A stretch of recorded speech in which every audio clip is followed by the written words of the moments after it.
Marcos capítulo 3, versículo 20 ao 35, diz assim: Então Jesus entrou numa casa e novamente reuniu-se ali uma multidão, de modo que ele e os seus discípulos não conseguiam nem comer.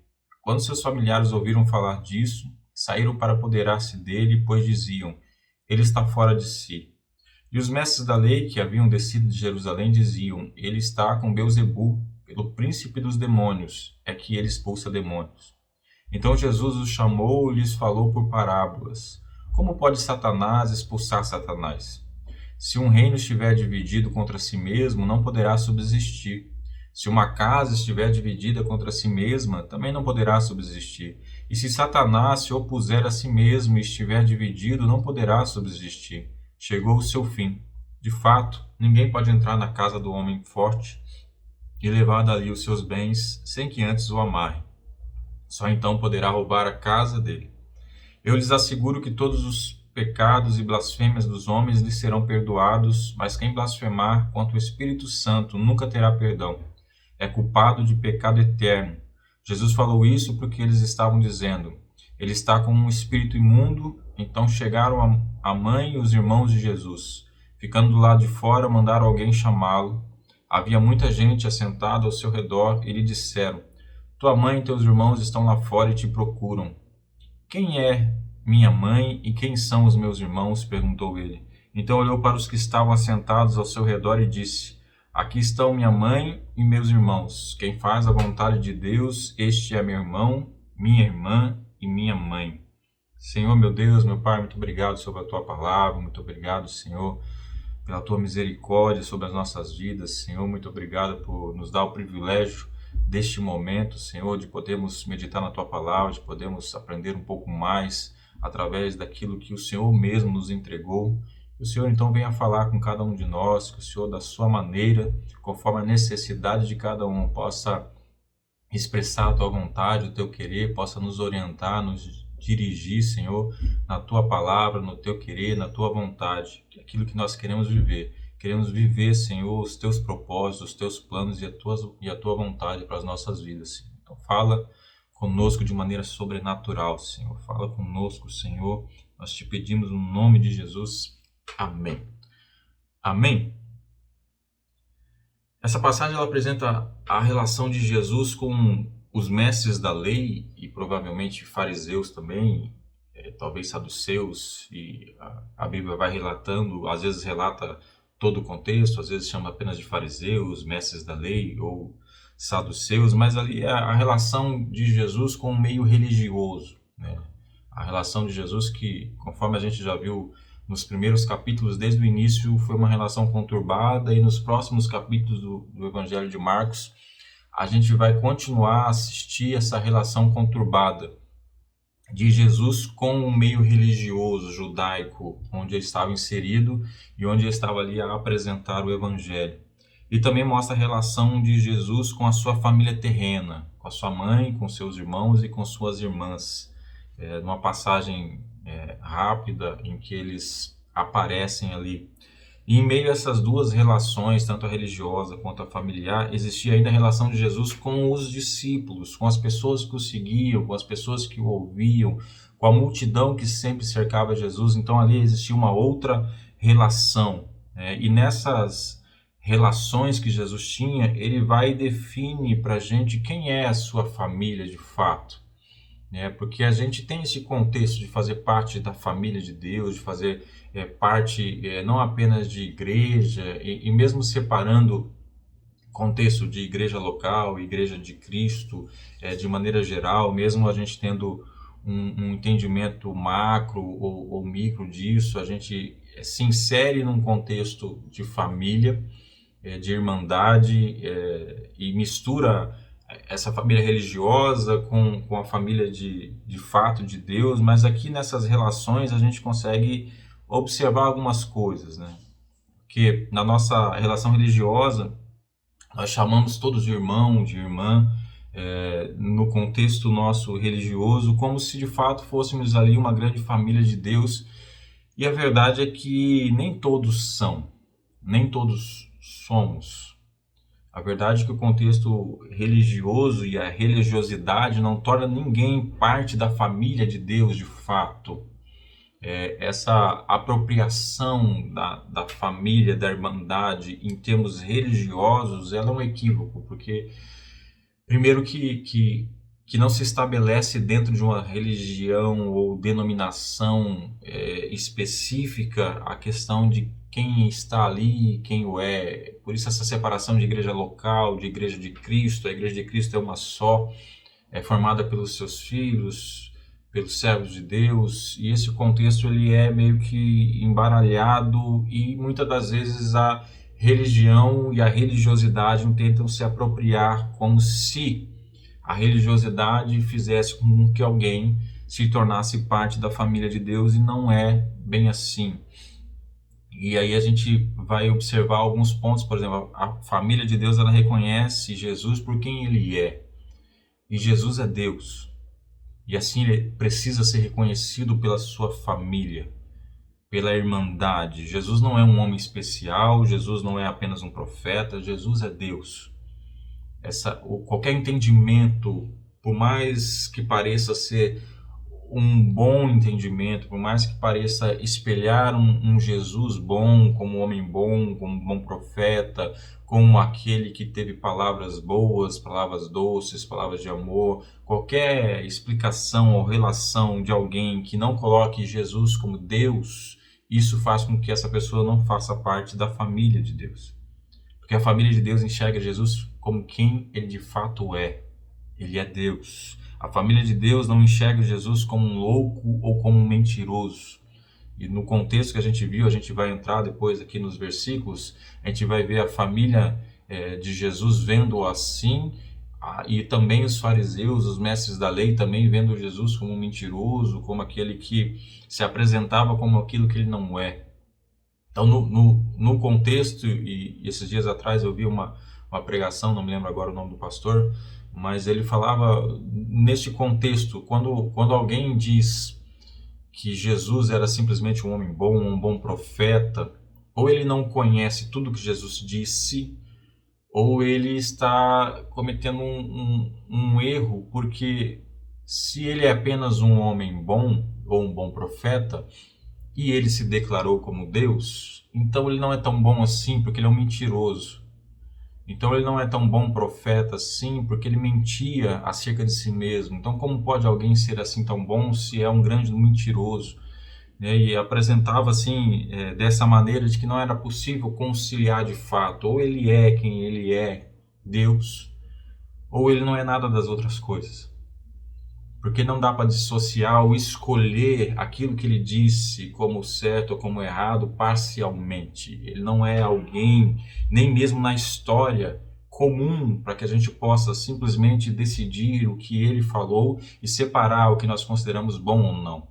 Dentro do contexto de fé, dentro do entendimento do cristianismo, não dá para dissociar qualquer palavra dita por Cristo como sendo uma parte certa ou uma parte errada. Ele é Deus e tudo aquilo que ele disse é verdade. Então, nesse contexto, a família de Deus precisa o enxergar como de fato ele é. E a família de Deus precisa ser a sua morada, morada do Espírito Santo, e essa morada, esta casa não pode ser dividida. Não pode haver dissensão, e a gente vai falar um pouco depois também de dissensão de igreja ou dissensão dentro de nós mesmos. Mas dentro desse contexto, dessa passagem que a gente leu, a gente tem a concepção de Jesus dada pela sua família terrena e a concepção de Jesus dada pelos mestres da lei. E depois nós temos Jesus respondendo aos dois, respondendo aos mestres da lei primeiro e depois, por final, respondendo à sua família, quando a sua família chega ao local onde ele estava. Então, no versículo 20 e 21, tem a concepção da família dele. Diz assim no versículo 20 e 21, então Jesus entrou numa casa e novamente reuniu-se ali uma multidão, de modo que ele e os seus discípulos não conseguiam nem comer. Quando seus familiares ouviram falar disso, saíram para apoderar-se dele, pois diziam, ele está fora de si. É fato que por onde Jesus passava, se ajuntavam multidões. E são versículos e mais versículos por onde ele andava, e uns versículos atrás, a passagem que os amigos dessem o amigo pelo telhado, porque não conseguiam entrar na casa. Então, mesmo em ambientes abertos também sempre havia multidão. A situação ficava um pouco pior quando eram em casas, em ambientes fechados, porque era mais fácil ainda da multidão se aglomerar e o espaço se findar. Mas era comum isso. E muito provavelmente não era a primeira vez que tanto Jesus quanto os seus discípulos, os mais próximos, não tinham tempo para nada, inclusive para comer. Muito provavelmente não foi a primeira vez. Assim como não foi a primeira vez, provavelmente, que a família de Jesus, sua mãe, seus irmãos e suas irmãs, ouviram dizer que Jesus não estava se alimentando e que Jesus estava num contexto em que ele não conseguia sequer comer. Provavelmente não foi a primeira vez. Até porque eu acho que isso não seria dado pela família de tal forma, de vamos nos apoderar dele, ele está fora de si, se fosse apenas uma notícia. Então provavelmente eles tinham ouvido falar dessa notícia por algumas vezes. Então a visão e percepção da família de Jesus foi terrena, assim como ela o era. A família de Jesus, tanto Maria, sua mãe, quanto seus irmãos, quanto também José, era sua família terrena, e a concepção que eles tinham de Jesus também era uma concepção terrena. Por mais que a gente vai ter as passagens em que Maria demonstra ali a sua fé, o seu entendimento, ainda antes da concepção, antes do Espírito Santo colocar Jesus na Maria, mas a gente vê no decorrer do ministério de Jesus que havia um período em que a família não o acompanhou, e a família tinha essa percepção terrena dele. Eles ignoravam o propósito de Jesus e também a sua divindade. Porque quando Jesus estava ali naquela casa, ou quando ele estava em outra casa, ou quando ele estava em qualquer local aberto, qualquer monte, ele estava cumprindo o seu propósito. Então, quando a família desta maneira quer ir até ele, quer se apoderar dele, eles estão ignorando o propósito de Jesus. E estão ignorando a sua divindade, porque a preocupação sobre Jesus, porque ele não estava se alimentando, era uma preocupação que demonstrava não crer na divindade dele. O que seria o alimento para uma divindade? Apesar de Jesus ser 100% homem, também 100% Deus, mas o que seria, depois do deserto, antes de iniciar o seu ministério, depois de passar por 40 dias no deserto sem se alimentar, esses dias em que ele não conseguia e não tinha tempo para se alimentar, o que seria para ele, o que seria para um Deus? Então ali eles demonstraram também que estavam ignorando a sua divindade, mas principalmente estavam ignorando qual era o propósito de Jesus na terra. Lá em Lucas, no capítulo 4, no 17 ao 21, diz assim: foi entregue o livro do profeta Isaías, abriu e encontrou o lugar onde está escrito: o Espírito do Senhor está sobre mim, porque ele me ungiu para pregar boas novas aos pobres. Ele me enviou para proclamar liberdade aos presos e recuperação da vista aos cegos, para libertar os oprimidos e proclamar o ano da graça do Senhor. Então ele fechou o livro, devolveu ao assistente e assentou-se. Na sinagoga todos tinham os olhos fitos nele e ele começou a dizer-lhes: hoje se cumpriu a escritura que vocês acabaram de ouvir. O que Jesus fazia naquela casa, no momento que a família quis interceder ou quis, de alguma maneira, impedir Jesus do seu propósito, era justamente aquilo que ele mesmo tinha declarado: o Espírito do Senhor me ungiu para pregar as boas novas aos pobres, para pregar o Evangelho, para anunciar as boas novas. Ele me enviou para proclamar liberdade aos presos e recuperar a vista dos cegos, que é o que ele estava fazendo ali, para libertar os oprimidos e proclamar o ano da graça do Senhor. Era o propósito dele. O Espírito do Senhor me ungiu para fazer essas coisas. Aquilo que o profeta Isaías havia profetizado tantos anos atrás estava se cumprindo ali. Era o propósito dele. Era aquilo que ele deveria fazer. E ali havia uma demonstração da família dele de que não acreditavam daquela maneira, ou não conheciam o seu propósito, ou não estavam crendo que o propósito de fato de Jesus não era ser homem, não era ser filho de uma mulher, não era ser irmão de homens ou de mulheres. Não era este o propósito dele. Não era passar bem, não era se alimentar bem. O propósito dele maior estava aqui, nesses versículos. propósito dele era esse. A família demonstrava que ignorava o seu propósito. Quando a gente vê em Marcos, e a gente já viu no capítulo 1, versículo 36 a 38, diz assim: Simão e seus companheiros foram procurá-lo, e ao encontrá-lo disseram: todos estão te procurando. Jesus respondeu: vamos para outro lugar, para os povoados vizinhos, para que também lá eu pregue. Foi para isso que eu vim. É este o meu propósito aqui, pregar o evangelho. Então, quando ali ele passou em Cafarnaum, e ali ele expulsou demônios, e ali ele curou enfermos, e ali ele fez muitos milagres e maravilhas, e as pessoas começaram a se juntar cada vez mais, trazendo os doentes, trazendo os endemoniados, e começaram a se juntar, e todos estavam procurando Jesus. Então Jesus fala assim: então agora nós vamos para outros lugares, outros vilarejos, outros povoados, para que lá também eu pregue, porque foi para isso que eu vim. E depois disso ele saiu a pregar, e esta casa onde ele estava é o que ele estava fazendo, cumprindo os seus propósitos nessa terra. E a família dele não compreendia isso, a família terrena não compreendia isso. E a família de Deus precisa compreender isso. A família de Deus precisa entender o propósito de Deus, o propósito de Jesus. Precisa entender claramente, precisa entender biblicamente, precisa entender o Evangelho. Ontem eu conversava com alguns amigos de outras denominações e eu falava sobre isso. Eu falava: as pessoas não sabem de fato o Evangelho. Existem pessoas que estão há anos dentro de igrejas evangélicas e nunca ouviram o Evangelho. É preciso ter entendimento de quem Cristo de fato é. Qual o seu propósito? O propósito e qual não é o seu propósito? E quais não são as suas promessas? A gente precisa entender que de fato Jesus Cristo veio fazer a terra. O que de fato ele veio trazer. Ele veio trazer salvação.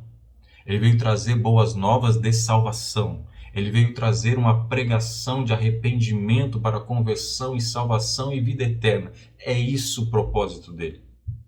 Os milagres, as curas, as libertações, tudo aquilo que ele fazia para se cumprir aquilo que havia se profetizado a respeito dele. Ele fazia também para que todos olhassem para ele enquanto Cristo, e quando todos estivessem com os olhos fitos nele, ele pudesse fazer aquilo que ele veio fazer, pregar o Evangelho.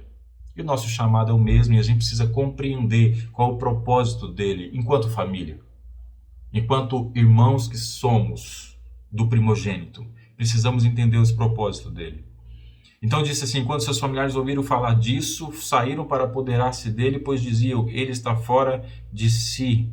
Para a família terrena de Jesus, ele estava louco. Ele estava fora de si. Ele não estava nas suas melhores faculdades mentais. Ele não estava pensando direito. Ele estava agindo de maneira incoerente. E eles saíram de onde estavam e viajaram cerca de 80 quilômetros, se eu não me engano, para poder se apoderar dele. Se apoderar dele. Eles estavam dispostos ali a encerrar o ministério terreno de Jesus. Eles estavam dispostos a realmente chegar e tomar Jesus e o levar para casa e falar: chega, como se Jesus tivesse passado dos limites. Já deu. Como se a família terrena de Jesus pudesse estabelecer a ele, o próprio Deus, qual era o limite do seu ministério.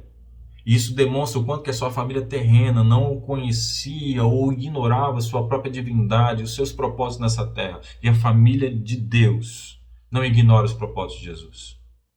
Não aumenta os propósitos de Jesus e não distorcem os propósitos de Jesus. Essa é a família de Deus. Demonstra que a família terrena de Jesus não tinha ciência dos reais propósitos de Jesus na terra e talvez nem de quem ele realmente era. Porque eles enxergavam um Jesus que não é o Jesus que a gente conhece. Eram as pessoas mais próximas e não enxergavam nele o propósito que ele tinha e talvez nem quem ele de fato era. Então tínhamos essa percepção, e tinha também a percepção dos mestres da lei de quem Jesus era. No versículo 22 diz assim: e os mestres da lei que haviam descido de Jerusalém diziam: ele está com Beelzebul, pelo príncipe dos demônios, é que ele expulsa demônios. Para os mestres da lei e os fariseus e os saduceus, Jesus era um mentiroso e blasfemo.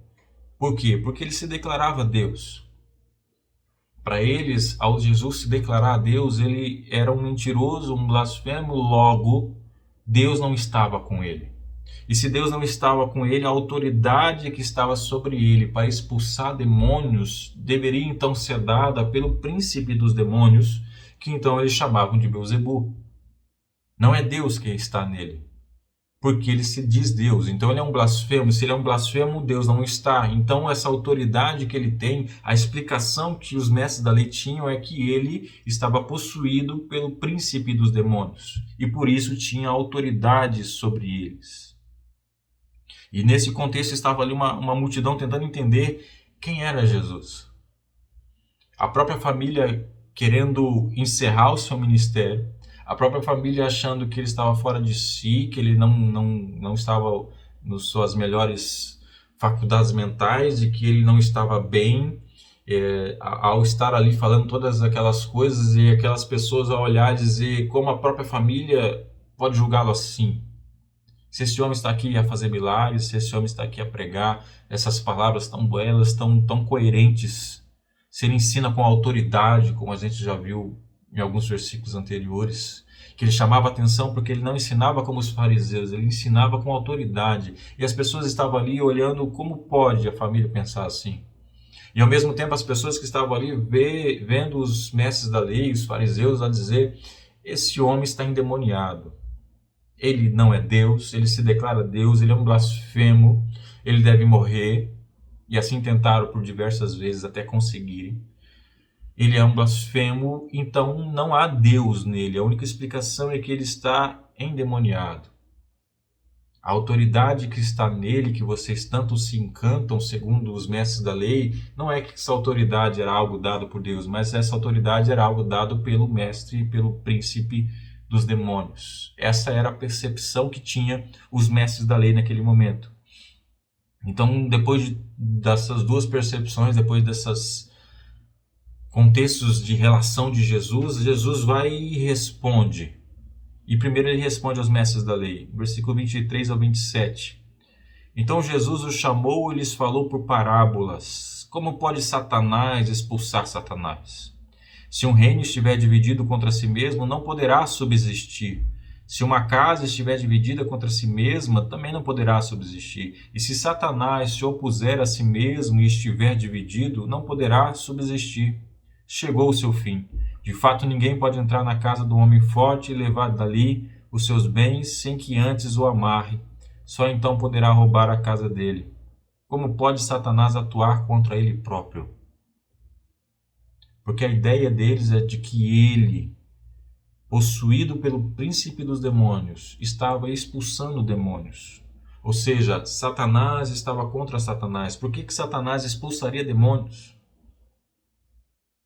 Por que Satanás, ao comandar a sua legião de demônios, aos demônios possuírem pessoas, ele mesmo expulsaria esses demônios? Por que ele faria isso?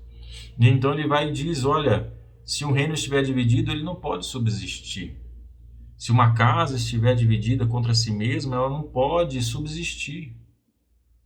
Não é possível que o próprio Satanás esteja a destruir o seu próprio propósito. Não é possível que o próprio Satanás esteja a expulsar aqueles que são seus. Não faz sentido o que vocês estão falando. Para tomar algo do homem forte e valente, primeiro é necessário o amarrar, primeiro é necessário o confrontar, primeiro é necessário ser contra ele. E Jesus, de fato, ele estava dizendo, eu não estou do lado dos demônios. Não é possível que eu esteja do mesmo lado que eles estão. Eu luto contra eles, o meu reino não tem parte com eles. Eu não tenho parte com eles, com o demônio, por isso eu os expulso. Não é possível que eu seja do príncipe dos demônios e esteja a expulsar demônios, porque eu não tenho parte. Eu amarro o homem forte, sim, mas para que liberte os cativos. Eu tenho autoridade e poder para amarrá-lo, para que todos sejam libertos. Eu trago, então, libertação. Eu tiro os homens das mãos dos demônios. Eu não tenho parte com eles.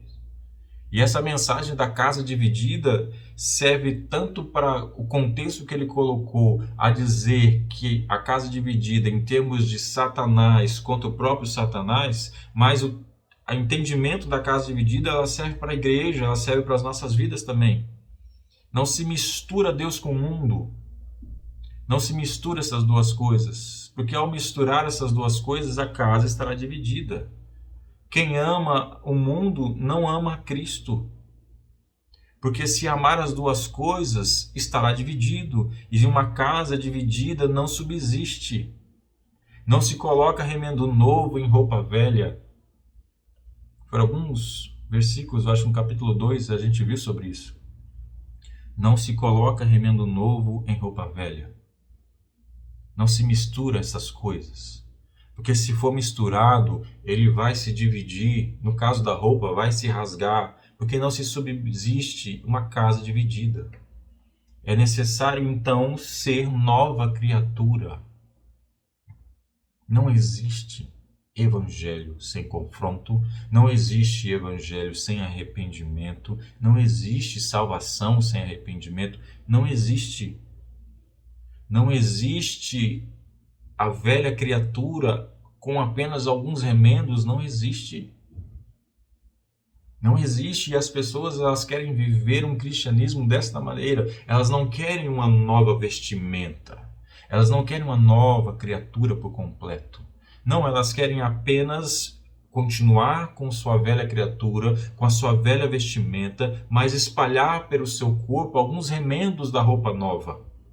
Alguns remendos da religiosidade que ele possa mostrar a todos o quanto ele é cristão, apenas mostrando o remendo. Mas esse remendo novo em roupa velha não vai subsistir, porque haverá divisão nesta casa que somos nós. E ela vai se rasgar. A mensagem da divisão, ela é também para a igreja e ela é também para nós. A mensagem é a mesma. É a mesma. Aquele que se diz de Deus, mas vive como se Deus não existisse e vive satisfazendo suas próprias vontades. A pessoa que não deixou de satisfazer a sua carne, a pessoa que não deixou de ser inclinada para as próprias vontades, para a vontade da carne, não passou a se inclinar para as coisas do Espírito.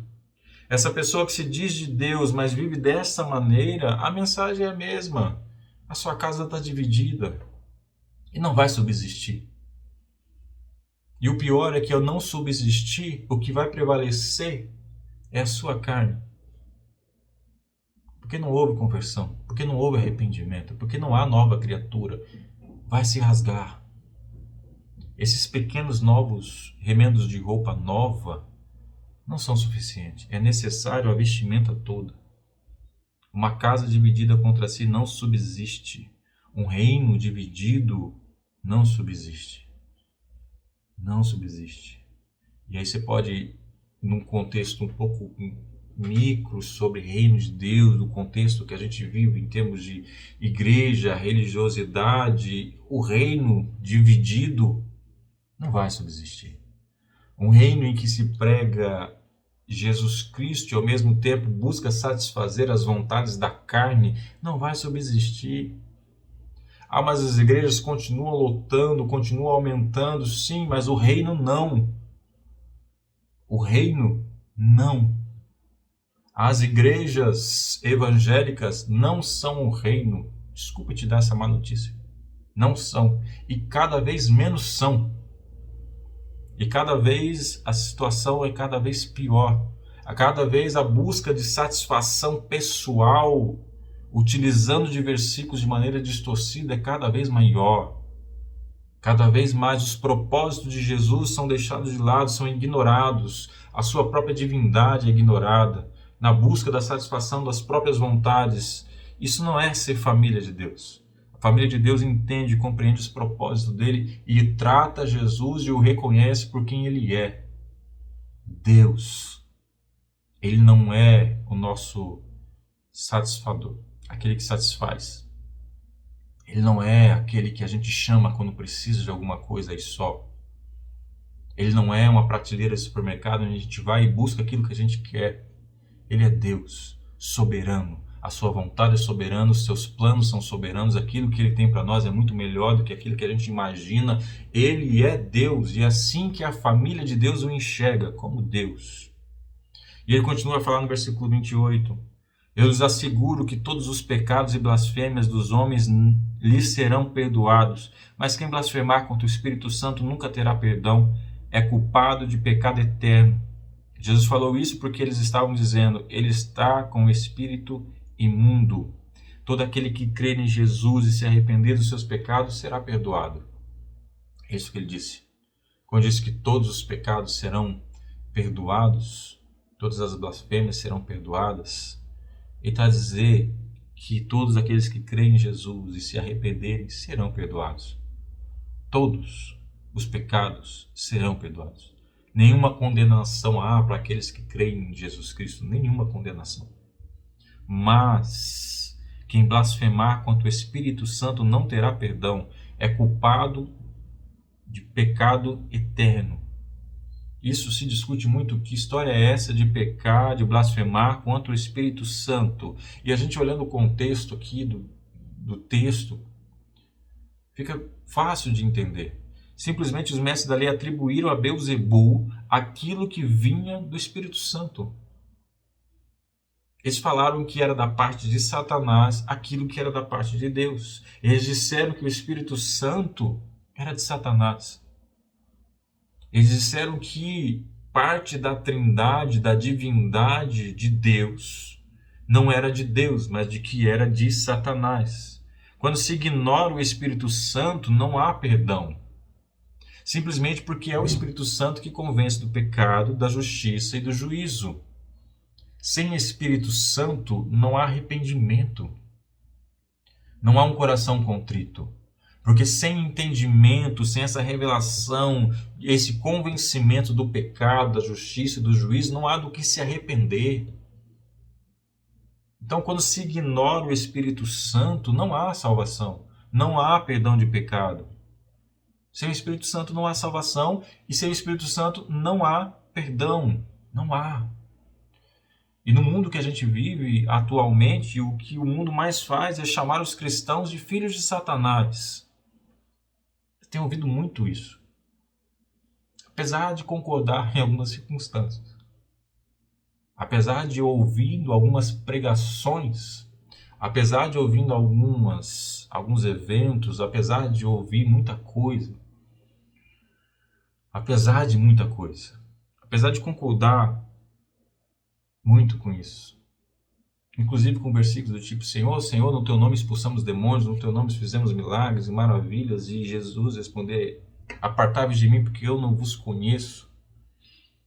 Apesar disso, mas eu consigo enxergar o contexto que há por trás hoje de se rotular os cristãos como filhos de Satanás dentro do contexto que eles inventaram de amor.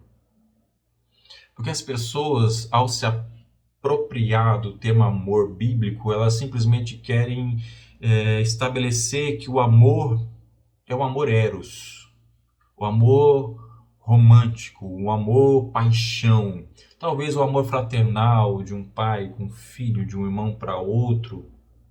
Não é um amor ágape, não é um amor de Deus, não é um amor de alguém soberano, de alguém que sabe o que é melhor. Porque as pessoas criam seu próprio Deus e começam a definir o que é melhor e o que o Deus faria, ignorando o que ele disse. Não importa o que ele disse, não importa o que está na sua palavra. Eu acho que ele pensa assim.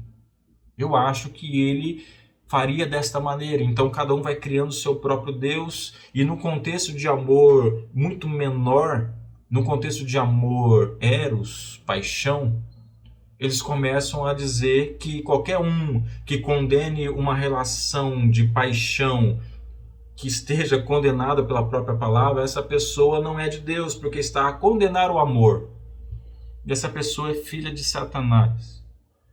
Eles querem distorcer a palavra de Deus. E quando eles fazem isso, eles atribuem a Satanás aquilo que é do Espírito Santo, que habita em nós, que revela a sua palavra, que nós pregamos aquilo que o Espírito Santo nos revelou, nos convenceu de pecado. E ao fazer isso, ao atribuir esse filho de Satanás àqueles que são filhos de Deus, eles estão a blasfemar sim contra o Espírito Santo. Ao atribuir qualquer situação em que o Espírito Santo está agindo, atribuir isso a Satanás, está blasfemando contra o Espírito Santo. Aliás, quando nós vemos alguém de alguma maneira agir em nome de Deus e nós sem discernimento nenhum já afirmamos que ao fazer aquilo, por discordar por alguma razão, aquilo não provém de Deus, estamos correndo risco de estar blasfemando contra o Espírito Santo. Porque se for o Espírito Santo atuando através da vida daquela pessoa e a gente simplesmente diz que não é de Deus, ou seja, é de Satanás, nós estamos blasfemando contra o Espírito Santo. E a resposta de Jesus para esses mestres da lei foi essa: vocês estão blasfemando, vocês estão fazendo algo contra o Espírito Santo que não há perdão.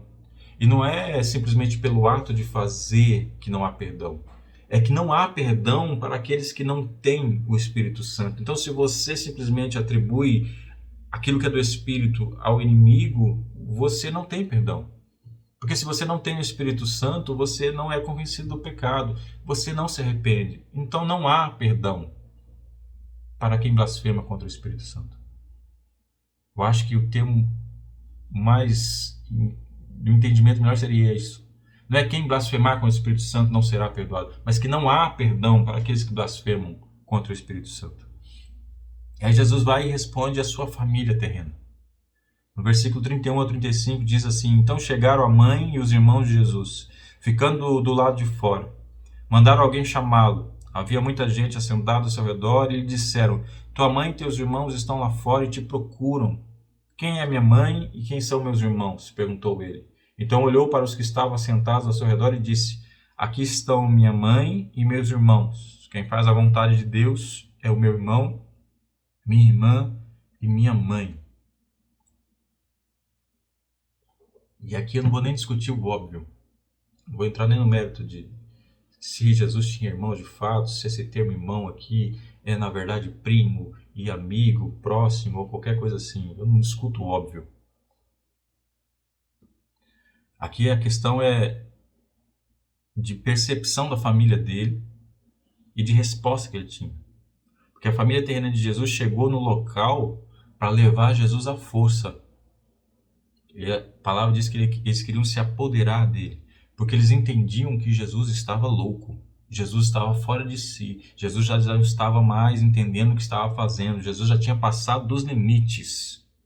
E eu acredito que a preocupação era sincera. Por isso que eu disse no começo que provavelmente não era a primeira vez que a família ouvia que Jesus estava em algum lugar e ele não se alimentava. Não foi algo do nada. Eu acredito que a preocupação era sincera sim, mas o entendimento do propósito de Cristo na Terra também, da parte deles, era claro. Porque quando eles chegam, eles esperam do lado de fora. Porque o que acontecia lá dentro não era de interesse da família terrena de Jesus. Eles chegam, esperam do lado de fora e pedem para que alguém os chame. Eles não tinham interesse no que estava acontecendo lá dentro. Aliás, eles não acompanhavam Jesus. Jesus estava a caminhar, foi a Cafarnaum, estava indo a outros povoados, outros vilarejos, mas a sua família terrena continuava lá em Nazaré aguardando as coisas, vivendo a sua vida normal, enquanto Deus, que havia crescido como homem ao lado deles, estava a exercer seu ministério. Mas eles não tinham interesse nisso, eles aguardaram do lado de fora. O entendimento, a percepção do propósito de Deus estava claro ali. Não temos interesse no que está acontecendo ali dentro.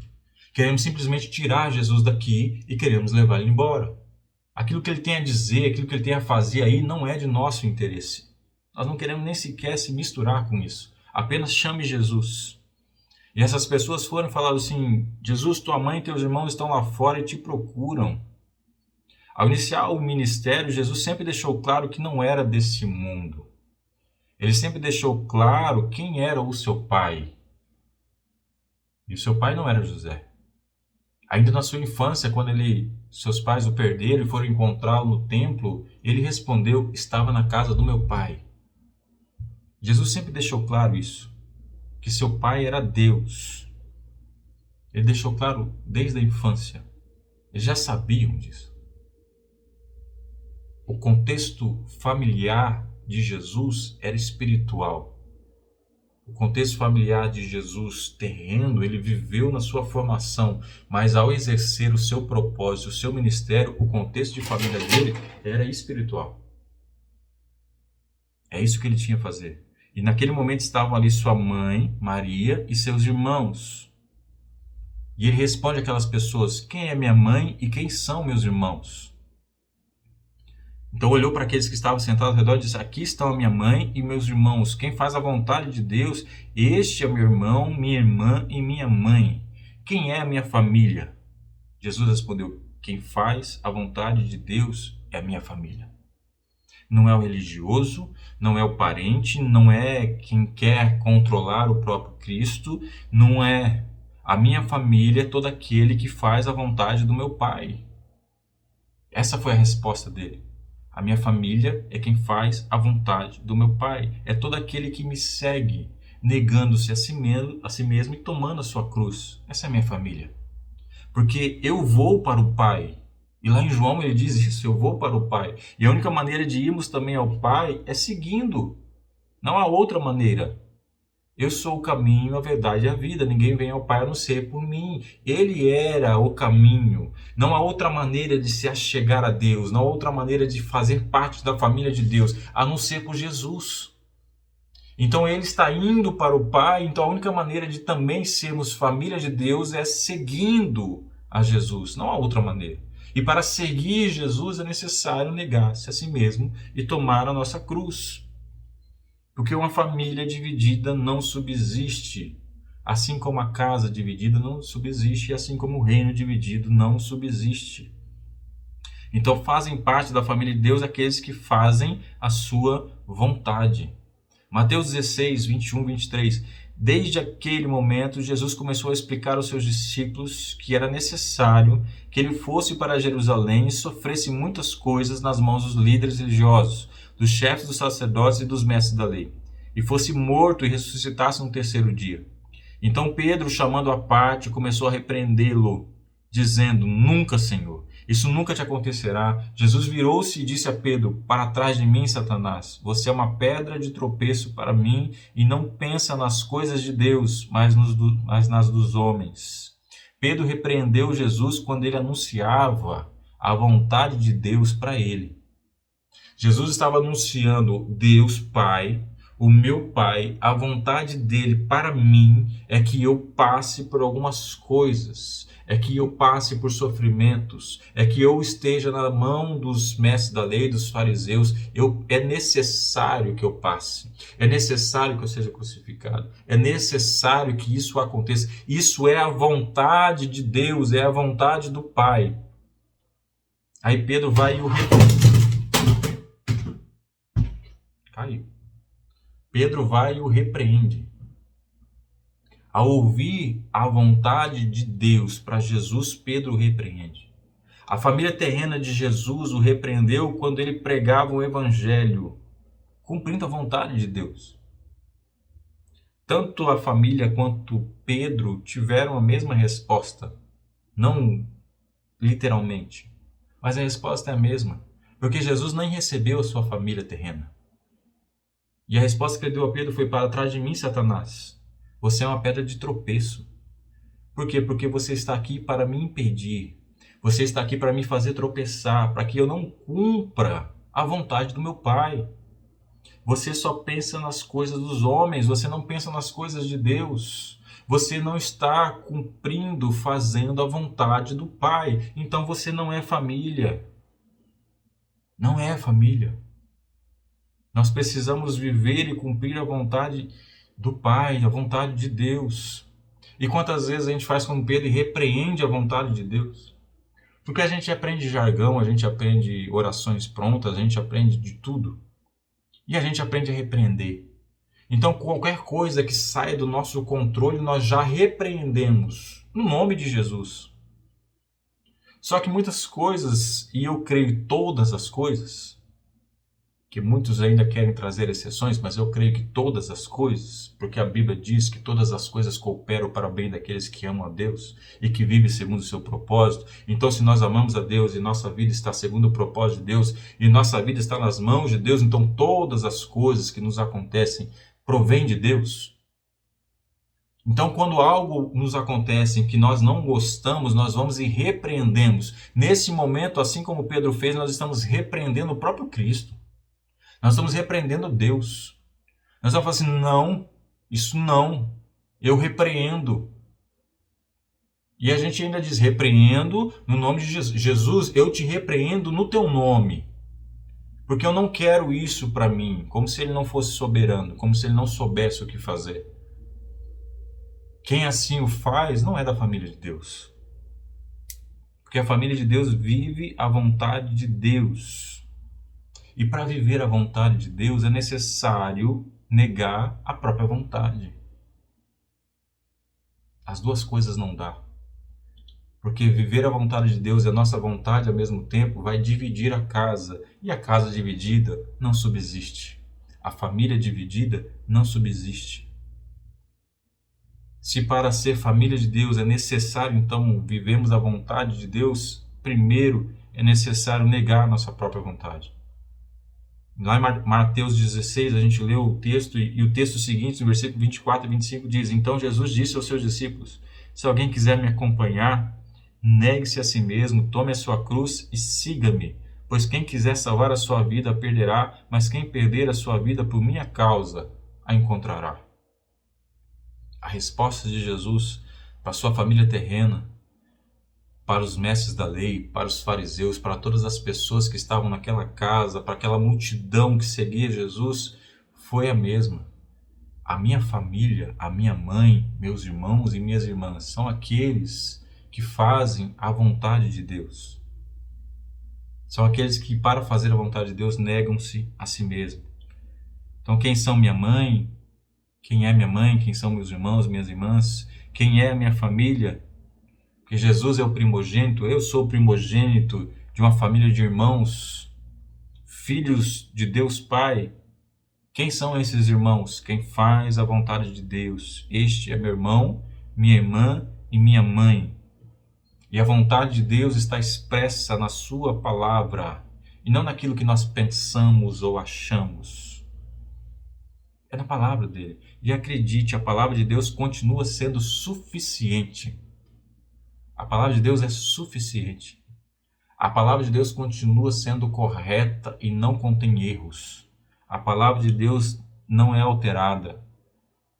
Não é necessário completá-la. Não é necessário adequá-la. Não é necessário contextualizá-la. Não é necessário, ela é suficiente. Ela continua sendo atual. Ela continua tratando dos problemas que existiam e dos problemas que existem. Ela continua sendo atual. Ela continua sendo solução. Os problemas podem ter mudado um pouco de roupagem, mas os problemas são os mesmos. No final, o problema de tudo é a falta de Deus e a resposta continua na palavra, ela continua sendo atual. A palavra de Deus continua sendo a única fonte de salvação. Não há salvação fora dela. Não há. A vontade de Deus é expressa nela. Se nós queremos ser parte da família de Deus, é necessário fazer cumprir a sua vontade. E para cumprir a sua vontade é necessário viver a sua palavra. Então, se você faz parte de uma igreja, mas não faz a vontade de Deus, você não faz parte da família. Porque o importante é fazer parte da família de Deus, não de uma igreja. Não de uma igreja. A igreja tem seu propósito. A igreja é um ajuntamento de pessoas que creem na mesma coisa. A igreja é um ajuntamento para que se cumpra algumas coisas, para que um ore pelo outro, para que um interceda pelo outro, para que um ajude o outro a se levantar quando alguém cair. O propósito da igreja está aí, mas dentro da igreja, muitos são família, mas muitos não são família. Dentro da igreja local, muitos são igreja de Cristo e muitos não são igreja de Cristo. Se você faz coisas boas, mas não crê em Jesus Cristo como seu Senhor e Salvador, você não faz parte da família. Porque para fazer parte da família não é ser uma boa pessoa, até porque nós não somos. Somos pecadores. Então fazer coisas boas, fazer boas ações não nos torna parte de família de Deus.